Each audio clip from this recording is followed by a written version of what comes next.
Hello, guys. Justin Woolwine. We are here for part two of the Christian Rose interview. If you haven't checked it out, go back Tuesday. We posted the part one of the Christian Rose interview. Plenty of stuff we'll talk about. If you haven't checked that out, make sure to go give that a watch. Then jump back over here, check out part two. So much to talk about when it comes to Christian, and a phenomenal guest. Can't wait to get him on for a part three, which we talk about in the remainder of this interview. Make sure to watch it, leave a like, share, subscribe, all that fun stuff.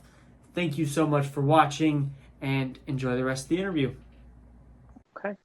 Up next, I think we talked about him a little bit earlier, but Ricochet. Ricochet was a really cool one for me because I'd been on a couple of shows with him, and people sometimes forget that he's from Kentucky. So when I would go down and do the aforementioned CPW in Metropolis, real place, by the way, they do have a statue of Superman. Metropolis is only like 15 minutes from Paducah, Kentucky. It's right on the border, Okay. basically. So Ricochet would be at a lot of those shows. And this was when he was doing a lot of Dragon Gate stuff. And so we'd see him on shows every so often when he was in the States, and he was always cool, always super chill, easy to talk to, easy to work with. And I remember getting told that it was going to be me and Ricochet. And I was like, oh, hell yeah, man. So I had a bunch of ideas for some stuff, but it turned out it was stuff that like I couldn't do because I wasn't like strong enough yet. I remember we worked on one or two things in ring, and I was like, oh shit, okay, I'm not as good. I'm not at this level when it comes to like the in ring and the athletics. But he was so good at pretty much everything at that point. Like that was another one where I was just kind of like, teach me. Like, and it was weird because he's like, come on, man, we've been on shows and stuff. I go, you're going to Japan and I'm not. Like, you know what I mean? Like help me out. But I really like that match. And it was really cool to like just wrestle. And one of my favorite funny things that came from it was when we're putting it together, he's like, oh yeah, blah, blah, blah. You're down. I'll do flippy twisty thing. And he does this weird, like fist pumping motion and like cocks his head back. And I go, all right, well, what is that? And he's like, it doesn't matter. Just stay down. And I'm like, okay. And then every time that like we run back through the match, it's like flippy twisty thingy. And he goes, yeah. And I go, is that the name of the move? And he goes, I don't know what it's called. So I'm like, I don't know what's happening. You know what I mean? And it's like basically like a standing, almost like a standing Cancun tornado. It's like a standing moonsault with a twist. Okay. And I just remember thinking it was so funny that it was just flippy twisty thing. And then I'm sitting here like, I can't imagine being able to do that. Like it's beyond my abilities to think, yeah, maybe someday I'll do flippy twisty thing. But for him, it was just like the most cavalier thing in the world. Great guy. Very happy for him. Just to segue a little bit, what do you think of his current heel run?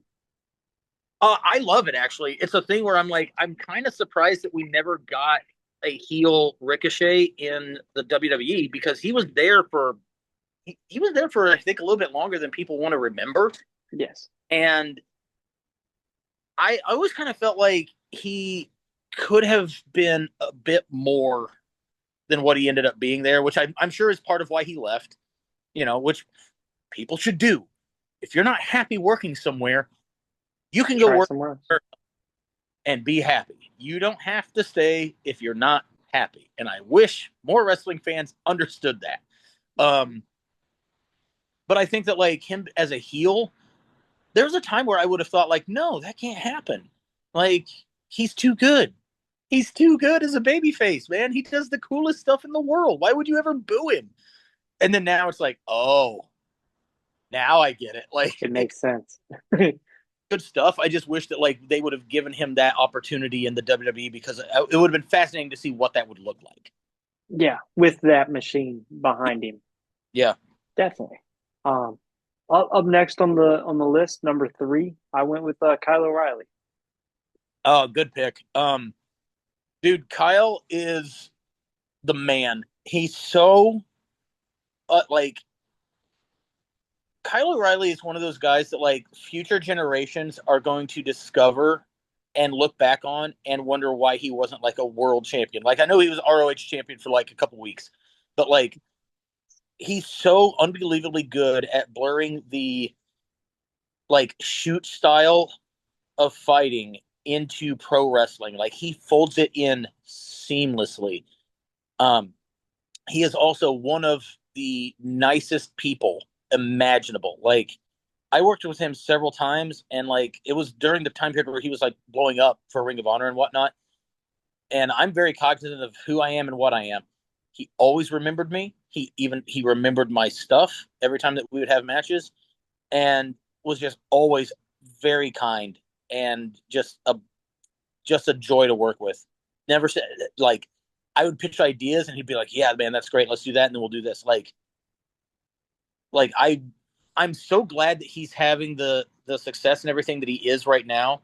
But there's also that like really selfish, shitty part of me that's like, I wish he was back on the Indies because I would move heaven and earth to get him back to LaSalle or to LaSalle for that matter, and have him at Dreamwave. Like he's just fantastic. Like the right amount of physicality, great intensity, great fire, great sympathy.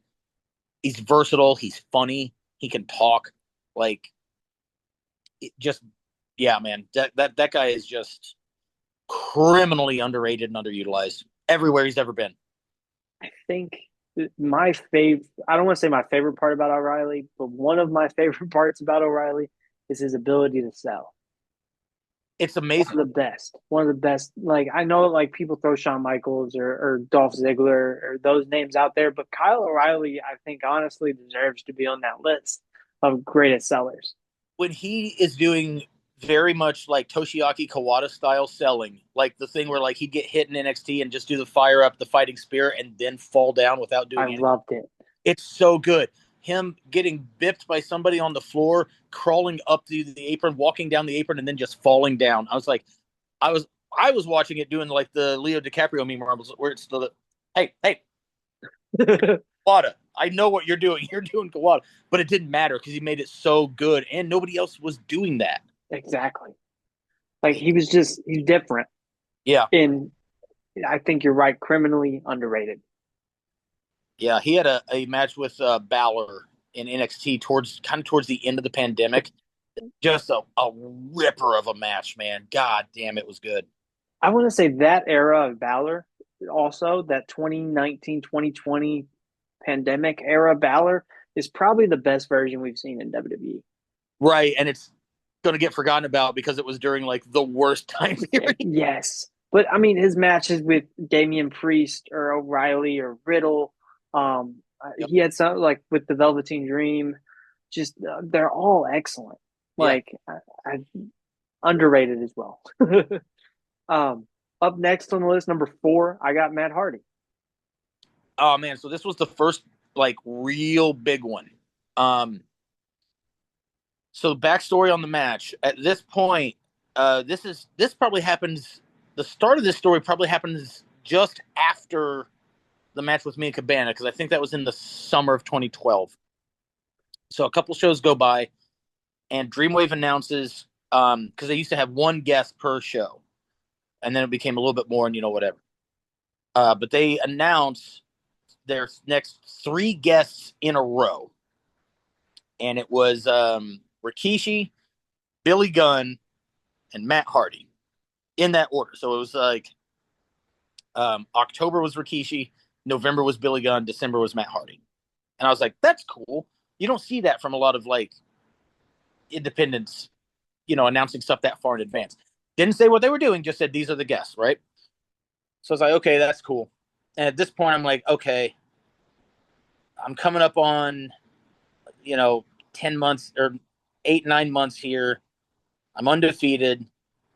Company's behind me. I'm getting over. Like, I'm super over. Fuck it, man. I'm just going to go for it. So I decided to shoot my shot. And so I messaged Jay and I go, hey, do you have any ideas for Matt Hardy in December? And he goes, no, why? And I go, give me that match. It was the first time I ever asked for a match. It might be the only time I've like sincerely asked for a match at Dreamwave ever. And Jay, rightfully so, early on was pretty hesitant because again, like I haven't even been there a year. You know what I mean? And like that's a chunk of change for an independent promoter to throw down. and you don't want somebody that's not going to be able to do it. And he was like, I'll think about it. I was like, okay. Then decides, yeah, we're going to do it. So then I'm like, all right, let's go. We did a promo on the show in November to set it up live in front of the crowd, which I thought was really cool. Good idea. I filmed a promo for it because at this point I had to do a promo pretty much every month. But I filmed a promo for it that I actually think is. I got some gems during that first run where they're all black and white.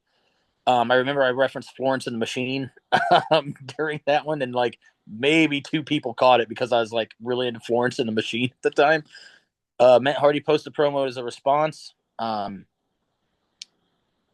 in the interim, I started talking to some of the guys that I knew that had matches with like these former, WWF guys. And I got in some horror stories about like, oh, this guy didn't want to do anything. This guy didn't want to do anything. This guy didn't want to do anything. So I was like, okay. So I kind of went into it thinking, all right, might not be the best match I have, but, I had to try. I had to go for it. Matt gets there. I meet him. He puts over my promo instantly, which I was like, oh, wow, cool. We go to start talking the match out and putting stuff together, and it became very apparent that I was like, oh, he's here to work. He's here to go. And he had just had like a really scary concussion a couple weeks prior to that match with is it Luke Hawk? Luke Hawks? Somebody like that. I can never remember that guy's name for some reason. And so he had just had this concussion. He gets there and he starts talking this match out with me, and I was like, "Oh wow, we're doing stuff. This is great. This is cool." And he's like, "Yeah, can we bump the ref? Can you hit me with a chair?" And I'm like, "Dude, we can do anything you want to do, man." So the fun part for that match for me was one, just learning from the guy, and I learned so much that night. But also, it was a tipping point for me because I had been a heel for now a year. This is a year and a month that I'd been there, and I'd been a heel and I'd been undefeated, and I'm cutting these heel promos the whole time. And during that match, we get to a point where he's hitting me with stuff and I just keep kicking out. And the crowd literally turned midway through it and started cheering for me and booing Matt, which was very wild to experience. And then, because I think a lot of people just thought, okay, well, this is it. He's going to lose. And so then, like, we get to this point in the match, and Matt put it together and did such a great job with it, where I just keep kicking out of stuff. And the crowd starts to turn, and I was like, oh, that's unexpected. And then I win. Wasn't clean, but I won. I pinned him. And the place came unglued. Again, I think that crowd just was dead set. They're like, yep, tonight's the night he's losing. That's why we're here. We're here to watch this asshole lose. Oh, damn it, he won. Well, he's our asshole now. And we did like a handshake thing afterwards and stuff, and it was really cool. And that was kind of like the tipping point for me in that time to be like, oh, we can make him a babyface. Oh man, if these guys are coming here, we're selling out for people that want to see him lose. Imagine how much money we could make for this company if they want to see him win. You know what I mean? But like Matt was a dream, man. He taught me so much. Good dude. I stayed in touch with him for a while afterwards. We used to talk about like what TV shows we were watching and stuff because he likes his TV. So do I. If I have to be honest, and I've noticed these things don't happen unless you put them out there, but Matt or Jeff are like dream. Yes, definitely. They're on there. I've always been a fan of both of them so much. So anytime I get a chance to talk about some Hardys, I'm all for it. Matt came back for another Dreamwave show a couple years later. I think a lot of people expected the rematch, but it wasn't. I think my stuff had already been set up or something. I can't remember why it didn't happen, but I really appreciate it because at that point, like we kept in touch for a while after the first match. I saw him once when I was in Vegas, and then I didn't talk to him for another, I don't know, year and a half, 2 years. But when he was back that second time at Dreamwave, instantly remembered me, wanted to hang out, wanted to catch up. We had some drinks. It was a good time. That's badass. Last on the opponent list I have is John Morrison. Yeah, Jomo. So right after the Matt Hardy match, man, it might have even been the end of that show. I can't quite recall. They announced basically that it was going to be me versus John Morrison at the anniversary show, which is basically Dreamwave's Mania. Every company has their Mania. And it was a couple months away. And I remember thinking it was weird that was already the plan, and we already had a promo from him and everything, but we didn't even know if the Matt Hardy match was going to go well. Because you know what I mean? It was that thing where I was like, yeah, this is awesome. I'm a little overwhelmed at the time, but this is great. What if I go out there and shit the bed? Then what? You know what I mean? Fortunately, that's not the case. John was and is the most relaxed, chill, cool dude, like, just imaginable. Like, he's so just unbothered, but at the same time is very, like, he will work hard, and I love that he wants to try new stuff. Like that match, I did a lot of tape study. I actually found the Best of John Morrison DVD somewhere, which I didn't know that they had made. And I watched the whole thing several times, and I'm like taking notes. I was like, oh man, we could do this, we could do that, we could do this, we could do that. And I remember he got there, said hi to him and stuff, and I go, hey man, not to bother you, but I have about 800 ideas. And he said, let's do all of them. I said, okay, cool. So I really, really love that match. The thing that I learned from that one was basically just like having more confidence in myself when it came to putting things together. Because we talked and we hung out afterwards, and we went to the after party together afterwards and stuff, and blah, blah, blah. And I remember him telling me that he was like, you're very creative, you have very good ideas, and you're better than a lot of the guys that I have worked with on television. And I was like, that's badass. Yeah. I was like, oh shit, man, that's cool as hell. Like, that's just good to hear. You know what I mean? He was like, he even did like some little interview for like a backstage thing that Dreamwave put out where he goes, yeah, I wasn't familiar with my opponent tonight, but I was surprised that he didn't suck. And I was like, yeah, that's me, baby. Like, that's great. But yeah, and then the second match, because I actually worked with him twice. Okay. The second match was one of the, oh man, I mean, if we want to talk about like the passage of time making you a different person. So the second match would have been in 2023. I am now Dreamwave champion again. I have just won it. This is my first defense, and it's like basically it's the 10-year anniversary of the first match. So that opportunity came up. Badass. Yeah, and I was like, we have to do that. Like, longtime fans will love that. That's easy. That's great. Easy money. Put it on marquee right there. Right. And so I was like, also, like, I've had 10 years to develop and mature, and I'm better now than I was then. This is awesome. So cool. Here we go. All right. Show sold out. Everything's awesome. I get to the venue. Shockingly, I'm on time for once. And the first thing I get told is, Morrison was in a car accident this morning. And I go, oh my God, is he all right? And they're like, yeah, it wasn't like anything bad. It was like a fender bender type of thing. And I go, okay, why are you telling me this? And they go, well, he missed his flight because of it. And I go, oh no, so who am I working with? And they go, oh no, it's still John Morrison.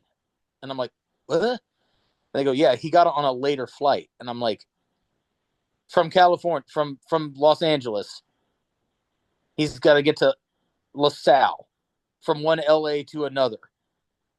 Like, huh? And they're like, yeah, he's going to be late, but it's going to happen. I'm like, okay. So 2013, Christian Rose would have been flipping out, pissing his pants, scared.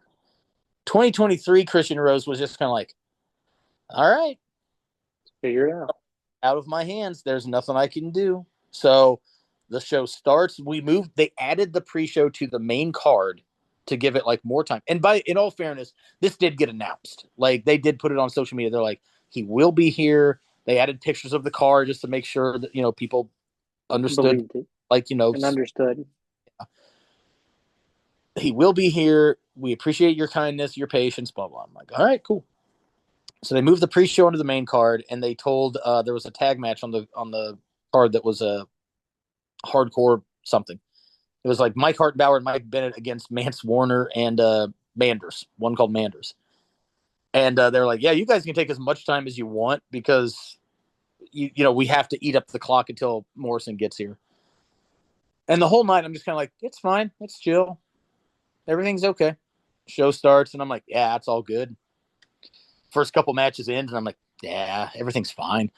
But then as it kept going on, and he still wasn't there, I got to a point where I was like, all right, I don't know what to do now. There's nothing I can do. And I get told, like, oh, yeah, he's landed. And I go, yeah, he landed in O'Hare. It's 90 minutes. If there's no traffic and you don't stop, it's 90 minutes from O'Hare to LaSalle. There's going to be traffic. Like, I was like, oh, my God. So Morrison gets there. Like, that tag match is about to end. He gets there. When they get the cue, in this match, Morrison's here. He has changed into his gear in the car between the airport and the venue. We pretty much call the match from the time that he walks in with his bag. I meet him at basically the door to the locker room. We call the match basically from there to the elevator, in the elevator, and then in Gorilla until the music plays. That was all the planning and whatnot that we had. And it was fine. Like, was it better than the first one? In my opinion, no. Was it as good as it could possibly be? Yes. Was it at least over with the crowd? Yes. I wish that situation had been different, but that's just the hand that we were dealt. You know what I mean? Like, it's not his fault that somebody hit his car. Exactly. I appreciate, if nothing else, that he Showed up. still honored the booking. Like, That's badass of him. Yeah. As a human Great. being, just to make it still. Yeah, big time. And like, he's still just the most chill, relaxed dude. Like, I remember talking to him, like, we were texting one day after the first match I had with him in 2013. And we are just going back and forth about something. And he goes, so what do you got going on today? And I go, I'm on my way to Evansville, Indiana to wrestle in an armory. What about you? And he goes, I'm filming a movie. I'm like, I've made choices. Great. The way that lives go like separate paths is insane. Yeah. Yeah. Yeah, something like doing like looking at your history. Sorry, Oh, yeah. and going through your cage match. You've been a part of numerous tag teams and factions, and there's no way we could do a podcast just on those. If you want me to be honest. Yeah. So what are some of your fondest memories of being a part of teams and groups? Just to generalize it. Maybe we can do a podcast on your tag team experience later. I'll go with factions then, more so than just tag teams, and we can do tag stuff maybe some other time. But Gotcha. the two top ones for me of all the ones I've been a part of were Team Overkill, because it was me, Matt Cage, and Alex Castle, like my two best friends. Like, we're traveling everywhere together. We're doing everything together. We're in cars together every weekend. Like, we're hanging out. Like, me and Matt Cage were roommates off and on for a couple of years. Castle was my best friend since like college, through all that time period. And they ended up being their own tag team. So then for a while, you would book Team Overkill as a carload, and it would be Christian Rose and Guy versus Matt Cage and Alex Castle. But the three of us as a trio, we got to do a couple of trios matches and some four-mans and stuff. And that was a really special time in my life, because I was like, I'm doing the thing that I love the most with my two best friends. And genuinely, just like, we were so close, and like, we still talk a lot. I just hung out with Matt Cage last weekend. I was talked to Alex Castle like yesterday. So that's a really high up one there for me. And then the other one has to be those damn Coyotes. It's got to be TDC. That whole run was so special to me, because all three of those guys are basically my students, and they're my friends, and we got to like have this awesome run as a quartet. And that's something you don't see very often. We got to do it across multiple promotions. Like, I was very proud of them. I'm very proud of Connor Hopkins for the run that he's on right now. And like, I wish we had gotten to do more like 6-man tags and even 8-man tags with this, but like, a lot of places don't want to book 8-man tags, because that's 8 people that you have to pay for one match. And I get that. I understand that. But I think that there's still money on the table for like an eventual reunion tour for TDC, you know? But yeah, of all the ones, I think that's got to be my top two, with a bullet and another bullet. Okay. Okay. like I said, we'll definitely get you back on here to Oh yeah. talk way more about tag teams. The trick is getting Um, shut up. something I am actually really excited for because I've had the other guy who was in this match on the podcast. We've talked about this steel cage match, but you won the Dreamwave Championship in a steel cage against Jason Hades. Oh yeah, yeah. What was going through your mind that night, and kind of taking the title from Hades, and I mean being in a match like a steel cage, like what's that look like for you? Did you say you had Hades on here already, and you talked about this match with him? Yeah, Oh man, I got to hear if he buried it. I'm No. pretty. Look, I'm 90% positive we talked about this match. Okay. Um, so going into that, I was nervous because I had never had a singles match with Hades at that point. And our first one is, you know, the payoff to this long chase for me. It's in a cage. It's our first time meeting. Like, there was a lot going on with it. Um, I was very nervous. I liked Hades. I've always liked Hades. I always thought Hades was great. But you know what I mean? Like, you just hadn't had that much interaction in ring. And I was so like just amped up because like this is a place that I wanted to work for and I lucked into it. This is a run that I'm like killing it on and I lucked into it. All this other stuff. I was like, okay, I've just truly like Mr. Bean style stumbled my way into this. All I've done is hold up my end of the bargain. Like that was it. And I remember he wanted like Hades always works hard in his matches. And I do too. And I remember that was really special. Like I love that match. He had some great ideas to make me look great. I had some ideas to make him look great. We had great chemistry in that match. We did a lot. We did some gnarly stuff in there too.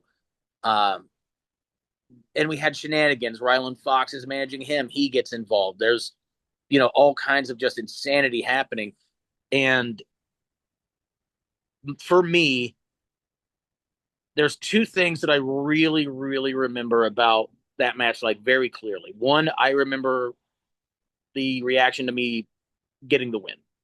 Because again, I think that there were people that thought I was going to lose because it's like he has to lose, right? Like there's no way that we get the happy ending here. Like this, we hated this guy, now we love this guy. Like what do we, whatever. But I remember when Ref hits 3, which also other fun facts. So I'm big on like everybody has their playlist, right? They have their playbook. So I do have a burning finish, and that was the first time I'd ever used it. Was for Hades for that match. And referee counts 1, 2, and counts 3. And I remember he said, "That was my last match. Thank you." And I should be up. I should be standing, celebrating, fist pumping, holding the belt. And I just kind of lean down. I go, "You can't be serious. What?" And he goes, "Yeah, I'm done.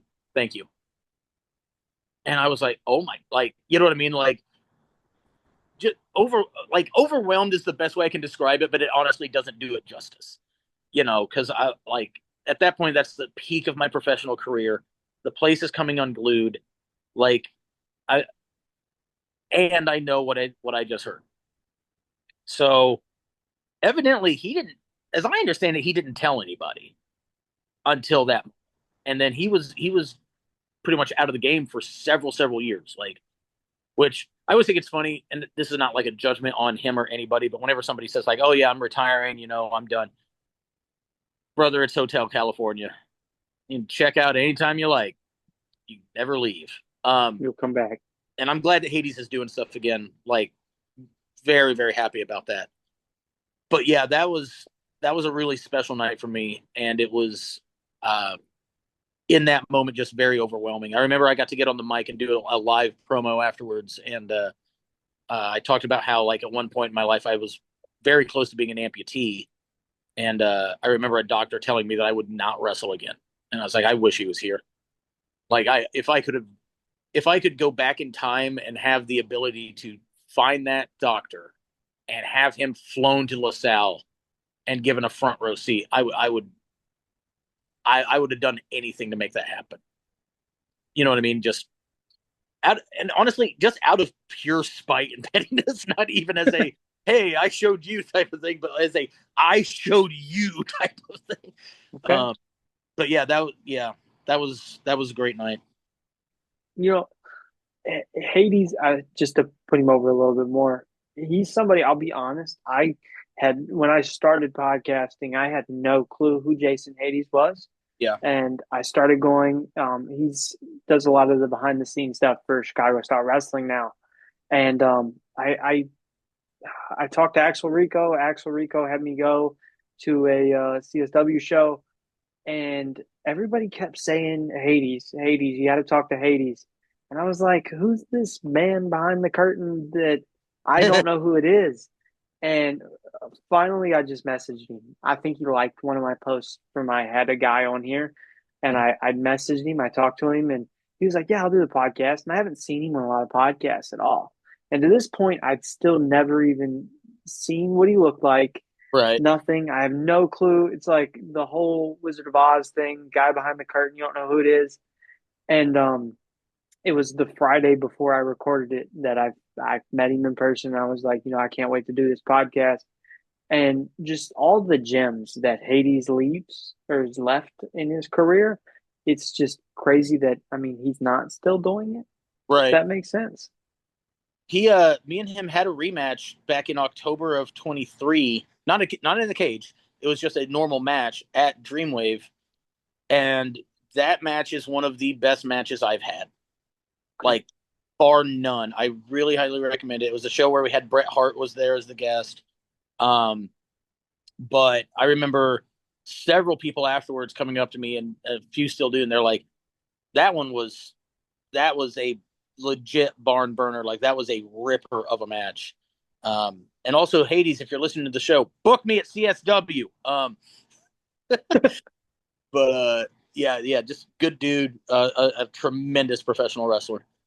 Absolutely. And maybe we'll see you at a CSW show. And hopefully, if you want me to be honest, I'd love to see. Hey, I've never seen him in the ring in person. I'd love to see Hades in the ring one more time. I'm just saying. I'm sure we can come up with something. I got ideas. Okay. I'll send you a message. Let him know this is coming out. We talked about him. Well, we've talked about you being Dreamwave champion. We've talked about the importance of it. You've had multiple reigns. What's been your favorite reign and maybe favorite match as world champ? So the first reign was really important because of the hype around it. Like, the undefeated thing was so over. The second reign, I think, is definitely my least favorite, just because of like where Dreamwave was as a promotion, where I was in my personal life and stuff, where it was just kind of like, it just kind of felt like Rose has the belt again because we know it'll be good, which is great. Don't get me wrong. I'm not trying to undercut that.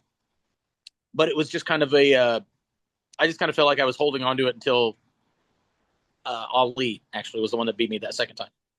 Okay.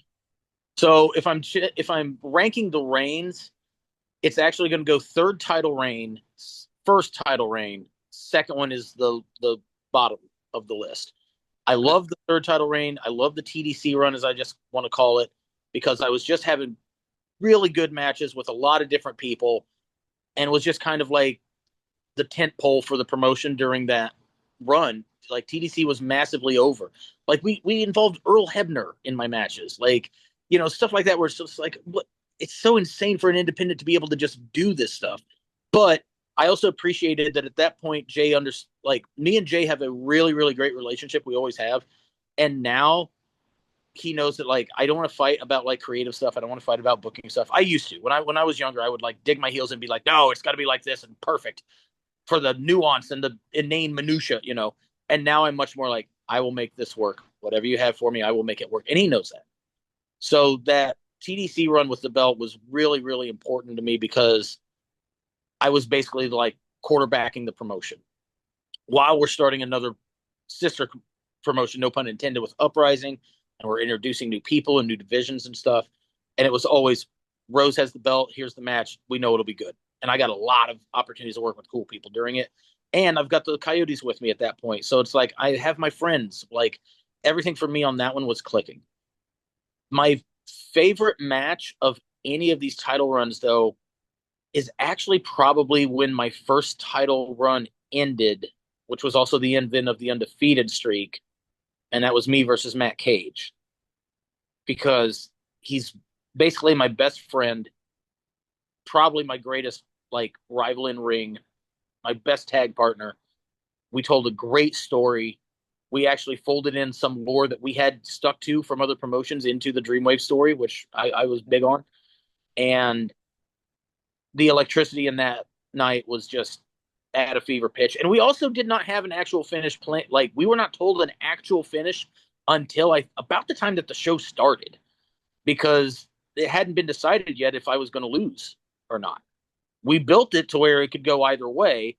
I know what I wanted it to be. It's the same thing that Cage wanted it to be, but we didn't know. So there was just that weird intangible energy around that match, um, that to me makes it like the one. And if it's not that one, that aforementioned Hades match in 23 was really, really good. I had a match with Josh Alexander during that TDC run that I really liked because I came up with the finish and it shocked a lot of people. Okay. I actually really liked both of my matches with Gringo Loco during that run. I also had a finish for the first match with Gringo Loco that I came up with that I'd never seen done before, haven't seen done since, and we nailed it perfectly. I think those are probably like the highlights of all of those, if I recall. Yeah. Gotcha. You brought up Connor Hopkins earlier. I want to kind of get your perspective, break down for us what it's like going through that process of helping train somebody like Hopkins and then going on to have such a bloody rivalry. So training Connor, like when I first met him, I don't think I liked him, and it's because I don't like most people. But he was also like, he was going to school at the time, so there were some times where he couldn't be at training, and the curmudgeon in me would be like, about you're missing training. But he took to a lot of the physical attributes of pro wrestling like pretty quickly, and I was like, okay, I can respect that. But then once I got to like know him, and I was like, oh, this guy wants to do this. Then me and him started becoming buddies, and then now he's like a best friend. Like, Connor's over at my house a couple times a week. You know what I mean? Like, we talk daily, about everything. And once I understood that, like, okay, this guy likes wrestling. This guy likes the art of wrestling, and he likes the science of wrestling. He loves Ring of Honor, obviously. If you've ever talked to him for more than 10 seconds, you know that. But I was like, okay, this guy can go. And so then him as part of TDC was great because I felt like he was learning at the time. We're all growing, we're all hanging out, we're all having fun, we're getting paid, we're doing stuff. So the idea of him being the dude, to take the belt off of me at that point, we do the big betrayal and everything. I was all about it. I remember when that idea first got broached, I was like, oh, didn't know that's where we were going at this point. Had to have a conversation with the Coyotes about it because it's like, hey man, this affects all four of us. You know what I mean? I was like, we're traveling together to shows and we're selling TDC merch. Like, this is, we can either accept the idea or reject it. Like, what do you want to do? And we had a good talk about it. I was like, this is going to help Connor. Like, that's that. If we keep the group going, who knows? But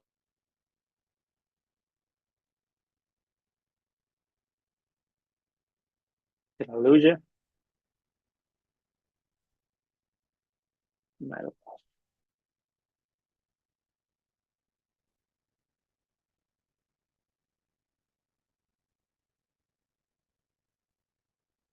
Hello? bare minimum, this is going to help. But I'm very proud of that trilogy because me and Connor put a lot of effort and work into the details on it, and I think that when it gets rewatched by fans that pay attention to those details, they will really appreciate it. He's become one of my favorite people to work with. We didn't always have chemistry as opponents, but once we found it, we got it. And yeah, that the cage match and the dog color match especially, two of the most gruesome matches I've had, but in a good way. And I love both of them. I think we've talked about that trilogy recently on our show, but I think that for me, I think the dog collar match is the best match, followed by the steel cage, and then the normal match is kind of like dead last, just because it's like it's a really good match, but you kind of just know it's only there to service the other ones that are coming down the line, if that makes sense. Yeah, absolutely. Um, you brought up your podcast, your platform. How did that get started? And what's that process been like, having your own shtick?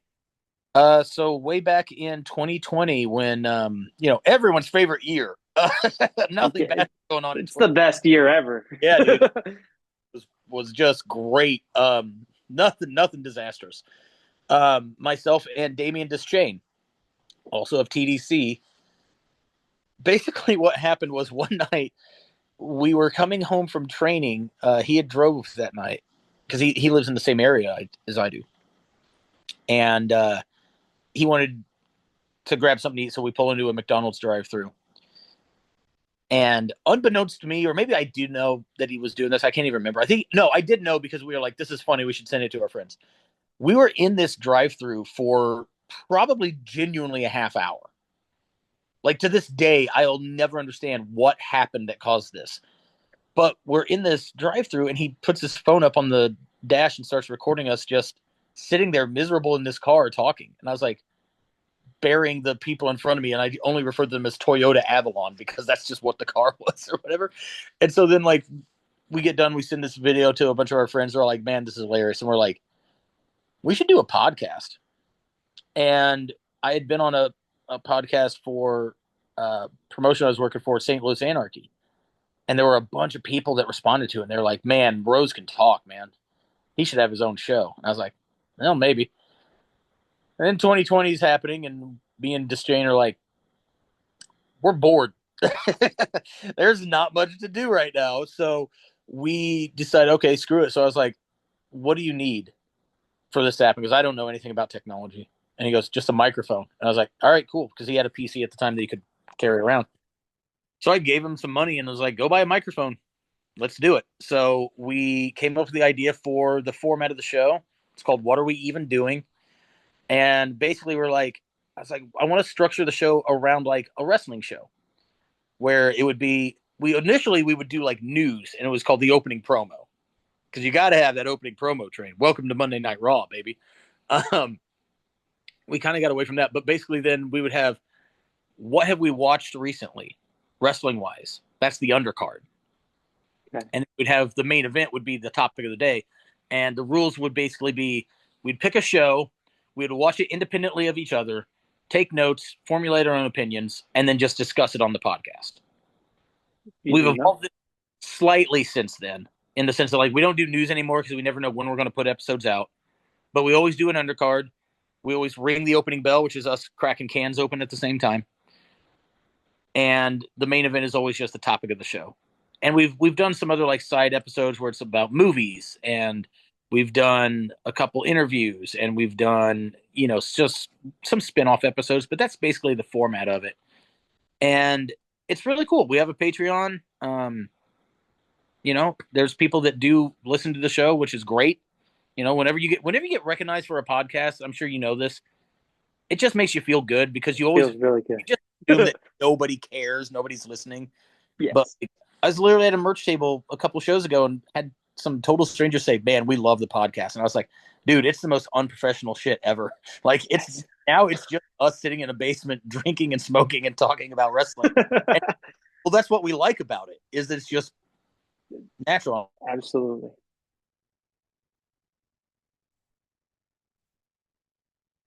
Did I lose you again?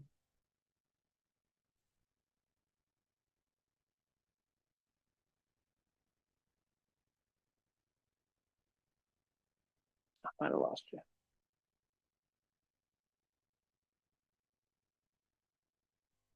I'm like, oh, there. Yeah. There we go. Oh, okay, cool. Last thing I heard, you was talking about how natural it is to podcast. Oh, yeah. Yeah, no, these guys were just like, no, we just like that it's a natural podcast. It's just you guys sitting around drinking beers and talking about wrestling. I was like, good, because that's all it's ever going to be. Like, You know, what's funny, you brought up like getting recognized, and it I didn't realize at the time, like when I first started doing this, that it was catching any traction. Like I was getting subscribers and stuff on YouTube, but I was like, no, nobody watches it. And then I went to a CSW event, because after I was invited, I tried to go to them just yeah, to, yeah. And I had a couple fans come up to me and like, hey, we saw the episode with such and such. It was so good. And I'm like, you watched my show? Are you right. sure? Like, there's other podcasters here. Are you sure it was? And they're like, yeah, yeah, like it was mine. And then I think the craziest one was I went to Monroe, Michigan. Rhino had a convention in Monroe.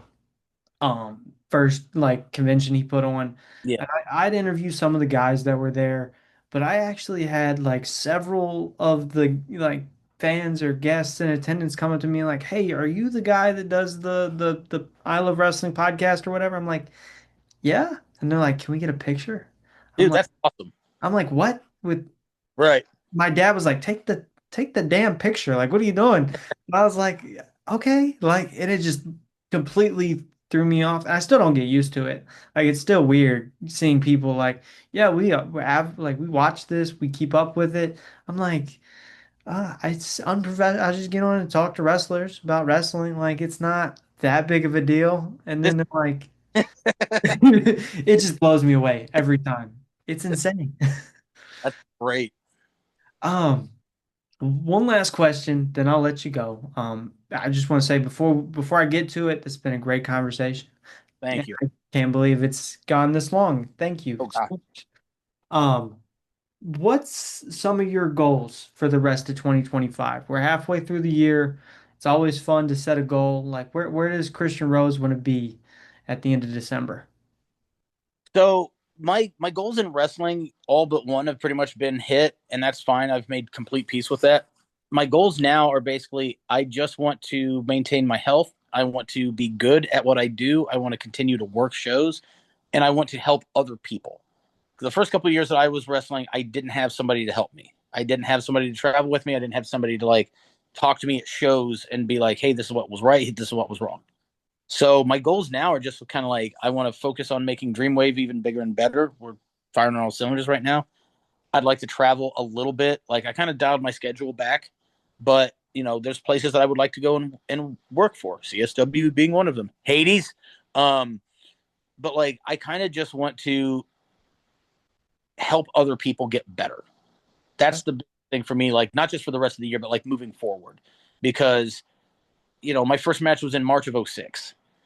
I'm coming up on 20 years.